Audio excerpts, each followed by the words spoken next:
کا زمین کے سینٹر میں ہے، محور میں ہے. میں یہ نہیں جان سکا کہ مکہ کیا چیز ہے. بھائی صاحب، مکہ جس طریقے سے قرآن مجید میں ذکر آتا ہے سورہ ال عمران میں سورہ نمبر 3 آیت نمبر 96 میں کہ مکہ وہ جگہ ہے جو سب سے پہلے عبادت کے لیے بنائی گئی، سب سے پہلے عبادت کی جگہ بنائی گئی وہ ہے مکہ. اور قرآن مجید میں لکھا ہے سورہ اسراء میں چیپٹر نمبر 17 آیت نمبر 1 میں کہ اس کے ارد گرد امن ہے اور مکہ کو کہا گیا ہے دارالامن. اور جہاں تک کہ سینٹر کا سوال ہے، آپ جب ورلڈ میپ دیکھیں گے، آپ اسکول میں پڑھے ہوں گے ورلڈ میپ آپ کھولیں گے تو آپ دیکھیں گے کہ نارتھ پول اوپر ہے، ساؤتھ پول نیچے ہے، ویسٹ کی طرف ہے امریکہ، ایسٹ کی طرف آپ دیکھیں گے جاپان، سعودی عربیہ جو ہے سینٹر میں، اور مکہ جو ہے، جو سٹی مکہ ہے وہ ڈاٹ آپ دیکھیں گے اوپر اور نیچے بھی سینٹر میں، لیفٹ اینڈ رائٹ میں بھی سینٹر میں. تو اسی لیے ورلڈ میپ آپ دیکھیں گے تو مکہ از ان دا سینٹر، مطلب محور ہے. So that is one of the meanings. But real ہے کیا وہ دارالامن ہے اور وہ امن کی جگہ ہے اور وہ پہلی عبادت کے لیے جگہ بنائی گئی. اللہ سبحانہ و تعالیٰ فرماتے قرآن مجید میں. I see the people's means like the bhakt of Allah. They pierce their body and their means they do rally out on the road. What is it actually? بھائی صاحب نے سوال کیا کہ ہم دیکھتے ہیں کہ مسلمان لوگ اپنے جسم کو مارتے ہیں اور خون کرتے، کیا ہے؟ قرآن مجید میں کہا بھی نہیں لکھا ہے کہ مسلمان شوڈ پیئرس دی باڈی. قرآن مجید میں کہا نہیں لکھا ہے کہ اپنے جسم کو مارنا چاہیے.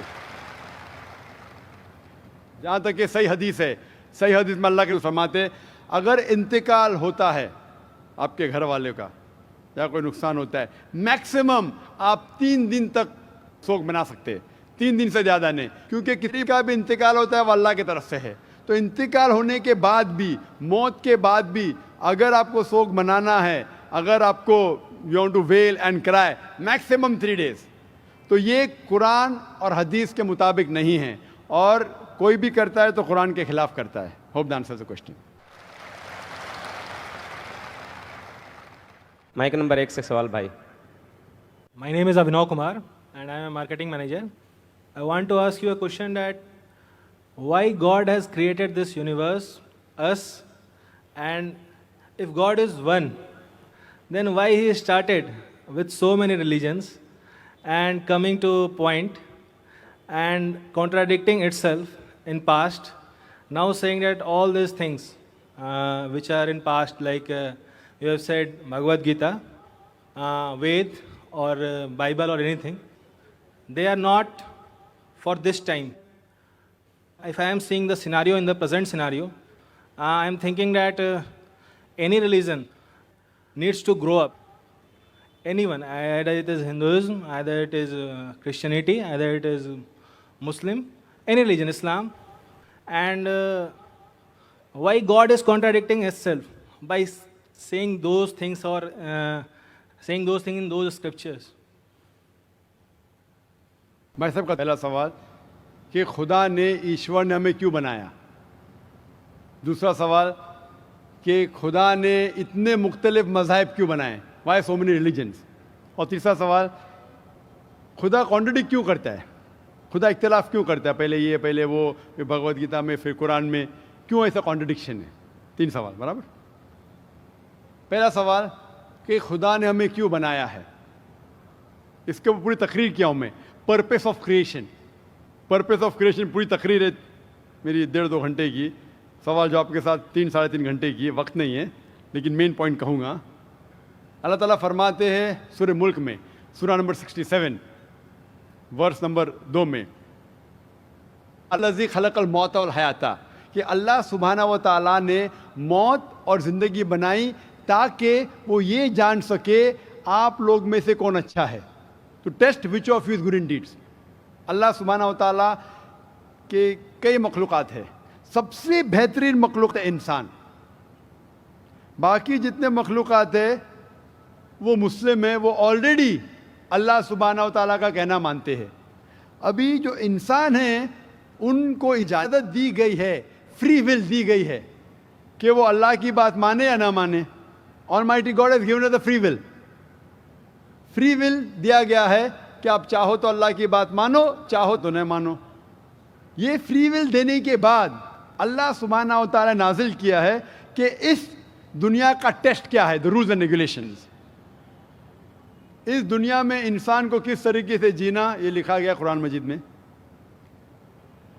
اگر آپ اللہ کے احکامات کے مطابق چلتے ہیں تو آپ سفلتا پائیں گے اور انشاءاللہ جنت میں جائیں گے. اگر احکامات کے مطابق نہیں چلیں گے تو آپ اس ایگزامینیشن میں فیل ہوں گے اور پھر جنت میں نہیں جائیں گے, دوزخ میں جائیں گے. تو this life is a test for the hereafter. یہ زندگی آخرت کے لیے امتحان ہے. میں آپ سے پوچھوں گا کہ آپ کالج کیوں جاتے, تو آپ بولیں گے گریجویٹ بننے کے لیے.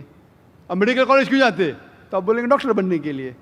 تو ہم یہ دنیا میں آئے ٹیسٹ پاس کرنے کے لیے, کیونکہ اس دنیا میں آنے کے پہلے سورہ اعراف سورہ نمبر 7 آیت نمبر 172 میں لکھا ہے کہ اللہ سبحانہ و تعالیٰ نے ساری انسانیت کو, آدم سے اب تک ساری انسانیت کو from the lines of Adam کھڑا کیا اور پوچھا کہ کون ہے عبادت کے لائق, اور سب نے کہا صرف ایک اللہ سبحانہ و تعالیٰ.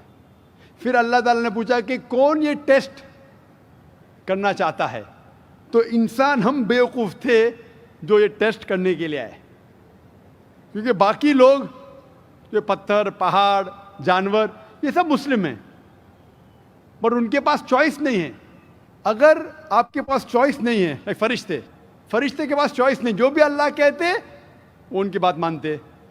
لیکن ہم کو چوائس دینے کے بعد اگر ہم اللہ کی بات مانیں تو ہم فرشتے کے اوپر ہو جائیں گے, اگر نہیں مانیں گے تو فرشتے کے نیچے شیطان کے ساتھ ہوئیں گے. تو ہم نے بولے نہیں, ہم کو تو فرسٹ کلاس فرسٹ آنا ہے, تو آ گئے ہم وہاں پر, ہم اس دنیا میں. ٹھیک ہے, تو یہ ٹیسٹ ہے. اور انسان سب سے اچھی مخلوق ہے, best creation of almighty God. تو this life is a test for the hair after.